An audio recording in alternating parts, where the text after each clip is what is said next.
What is up, guys? DZ here, and if you have tried to read through the digital bugs, you might have gotten confused because they all have a ton of text. I know the first couple times I tried to read through it, I was just totally lost. After writing the Shiny Victory set review for TCGplayer.com, I had to get familiar with all the cards in the set, and so I finally realized how the digital bugs worked and some cool combos you can do with them. And honestly, I think it's the second best budget option for anyone trying to play this game on a really low income or whatever. I know a lot of you are younger, so you don't have a lot of money or whatever. And this deck's really cheap to build. I am playing one break sorting extra deck, which is you can cut that definitely. And a lot of stuff in this deck, if you try to build my decks in general, you probably already have. We're playing Brilliant Fusion, which I guess is kind of expensive. But cards like Brilliant Fusion and cards like Speedroid Terratop are good in a bunch of decks. So as a budget player, picking up those cards is super important because they work in so many different strategies. Anyway, though, if you don't want to play Domain Monarchs, I think this is the next best option if you're trying to stay in a budget. All the cards that are digital bugs are commons, except for one extra deck monster, and it's a one of, and it's 50 cents. This deck's really fun though, and it's actually alarmingly powerful. This thing can tear through established boards, just you wouldn't even believe. It's pretty crazy. It has trouble dealing with the second board they throw up when you've already dealt with the first one. So we're playing some kind of cards to counteract that problem. But overall, this deck's a lot of fun, and I guess I'll just get to explaining it. So first off, we're playing 3 digital bug Cocoon Denser. So what you need to know about the digital bugs is that they all have, let me zoom in there for a second, they all have a restriction that they can only be used for Exceed summons of insect light monsters.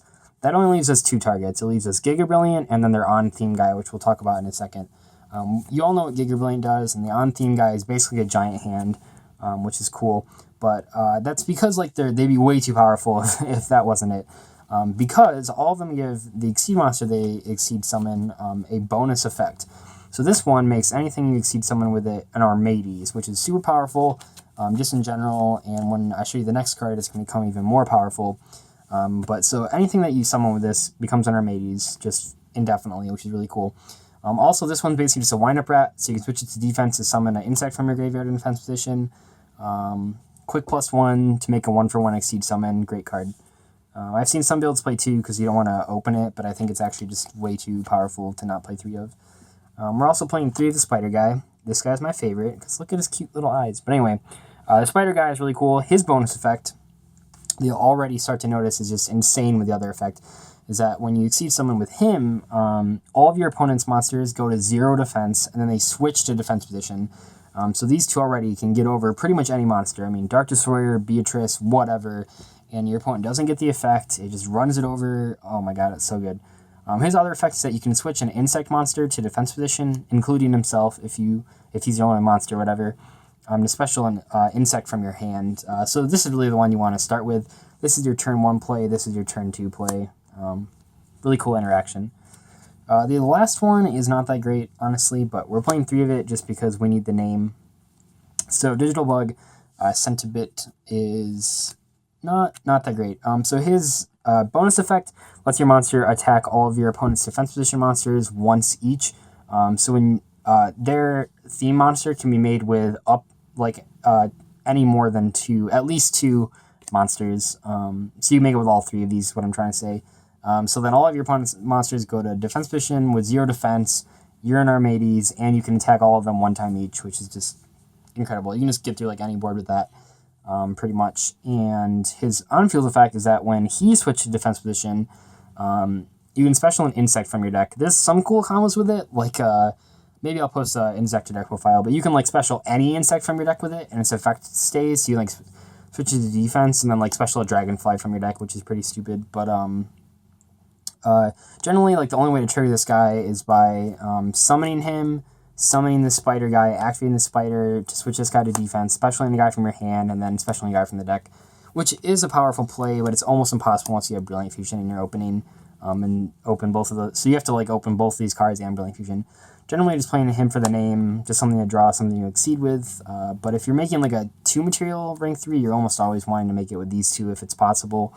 Yeah, so that's it for the digital bugs. We're just playing 3 of all of them. I think it's necessary when we have so few names. You just want to open them. We're also playing Howling Insect. This combo is with Verdant Sanctuary that we'll talk about in a second. But it just, like I said, like this combo is good, like, but it requires like 2 normal summons. So if you can like Howling Insect to whichever one you don't have, then you can start your turn with 1 on board already. So when you normal summon, you can just do that combo to put 4 monsters on the board pretty fast. Yeah, it kind of sucks that this doesn't get its effect when it dies by card effect, but I guess we'll take what we can get. We're also playing 2 Honest. The Exceed monsters you can make in this deck are pretty low attack points. Giga Brilliant obviously only has, I think they actually, yeah, they both have 1800. Giga Brilliant's boost kind of helps, but realistically, your monsters are staying at like 1800 to 2200, or I guess 1800, yeah, 1800 and 22 is pretty much where it caps out at. So having the Honest to get over big stuff is good. We're also playing 3 Terratop and Tigtumborg, so you can't make the themed Exceed monster with these, but you can make any other rank 3. We're playing just some versatility ones. Totem Bird's really good in this deck. I know I've keep putting Totem Bird in decks, and it's not because I have a lot of them, but it's because Totem Bird is really good in this deck because you can deal with monster effects pretty easily because your theme guy is a giant hand, but spells and traps are a little bit more difficult, so having a Totem Bird and a giant hand on board is just really powerful opening. That's like super easy to do, so yeah, I like those guys.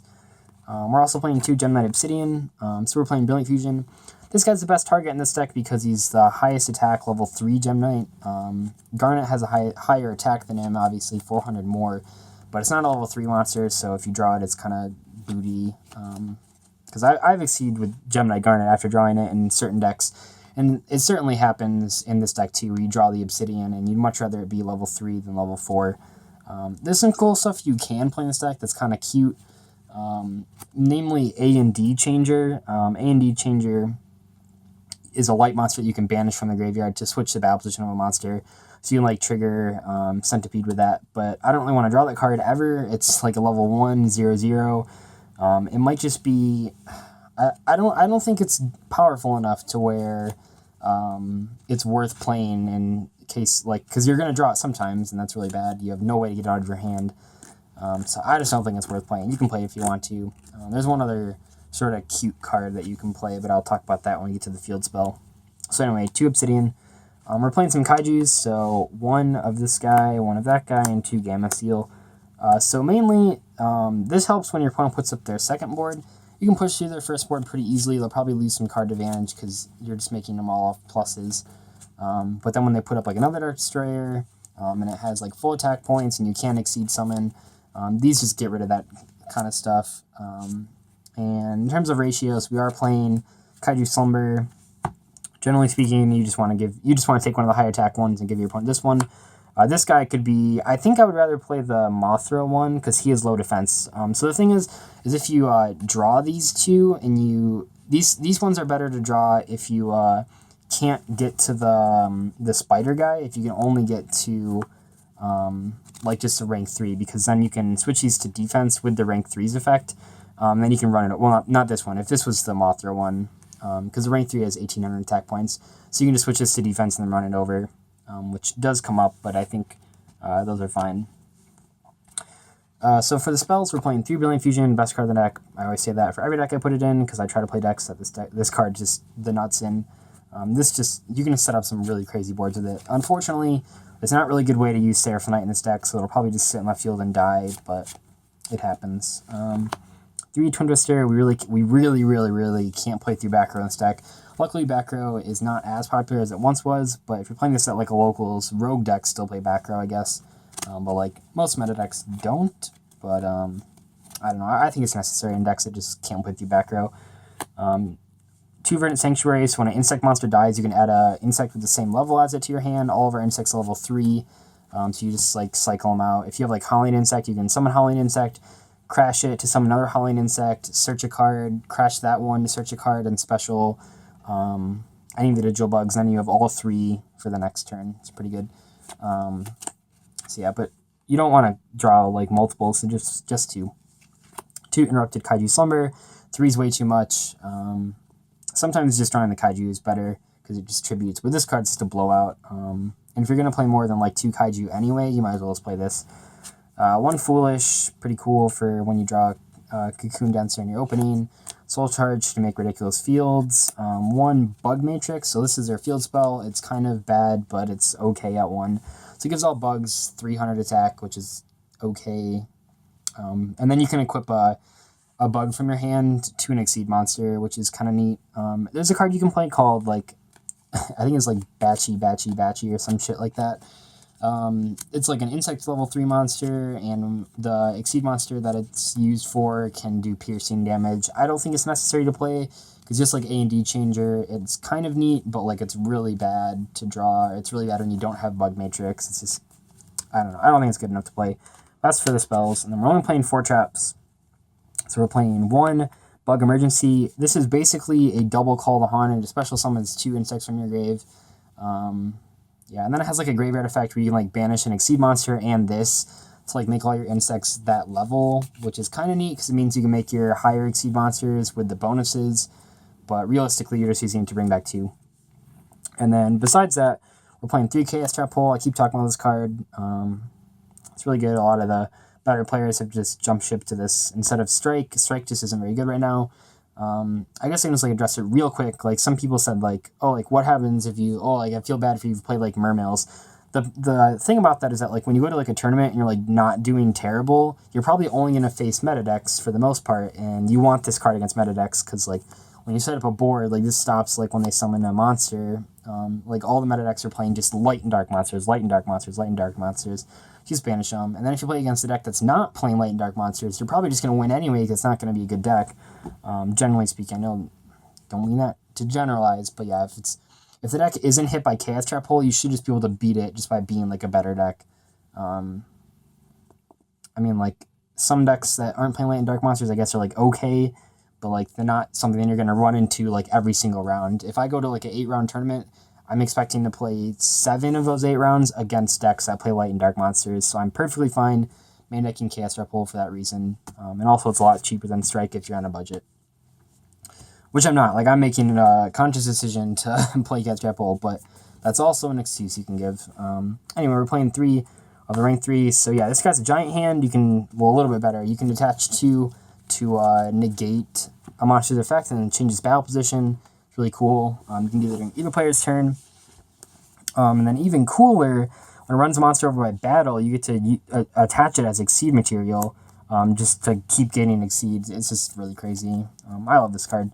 We're also playing 2 of the rank 5, so you can summon this by detaching 2 material from another insect Exceed monster, or a lower ranked insect Exceed monster, excuse me.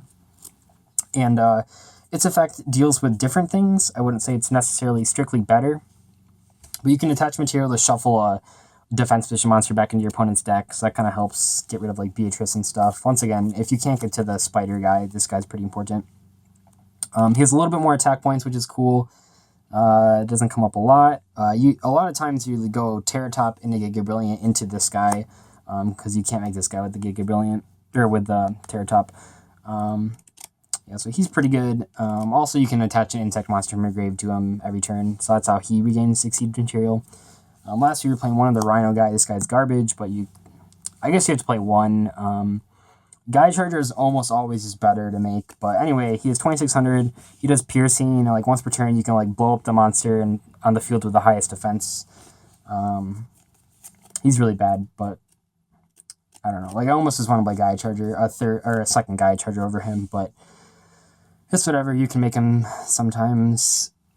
I'm sure the blowing up effect will come up eventually, but realistically, his card is trash. But the other 2 are really good, so that's good news. I'd rather have the easier ones to make be better than the hard one to make, to be honest. So I'm glad that they made it that way. 2 Giga Brilliant, because this is the other insect you can make. You can make it with Terratop instead of like just the digital bugs and stuff. And he helps you like get over big monsters or whatever. 1 Break Sword, which once again, if you're on a budget, you don't have to play this card. 1 Dante, he's pretty important. Totem Bird is probably the most important. Probably the one that I go into the most is Totem Bird. Yes, really cool. Defensive cards. And then 1 Gaia Charger and 1 F-Zero for getting over stuff. You can make the F-Zero pretty easily. And then it's 2 Seraphonite for the 2 Brilliant Fusions. So that's it for the deck profile. I know it's kind of long, but I feel like I had to explain a lot. If you have any questions, I would probably check out the article first, but if you have any questions after reading the article, or if you see this video before the article is posted, feel free to ask me anything. But that was Digital Bugs. Really fun deck. Check you guys later. Bye.